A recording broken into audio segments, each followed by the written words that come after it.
Bob Morrow from emailhomes.ca on Second Suites. Can the city stop me from building a basement apartment? Well, of course they can. If you have not asked for a permit, if you haven't done any drawings or done any kind of an application, then hopefully what you're building is something for either your mother-in-law or for your son.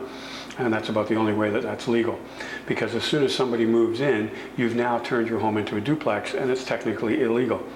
Nobody may find out for a long time, and that's a risk you might be willing to take. But let's say your neighbor next door gets a little bit nasty and decides to call the city and say, hey, I think this guy's renting out his apartment, and he shouldn't be doing that. Just keep in mind, a lot of people don't think it's okay to do this now. So a compliance officer comes out. That's the first thing that will happen. He'll come and have a look at it.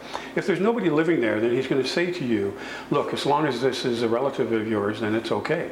But the second you put a lock on the door between the units and rent it to somebody else, you've now turned your home effectively into a duplex.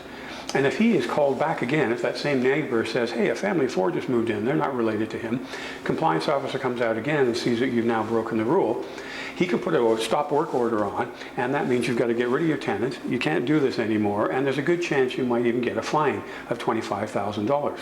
Now usually the city is trying to make this easy, so they're going to give you a chance to rectify it, and if you haven't been too nasty to them when they've come out, they might say to you, look, what you're doing is wrong, if you fix it, we'll let you continue. You've probably lost your tenant at this point because you've now got to go in and probably put fire retarding materials between the floors and a few other things.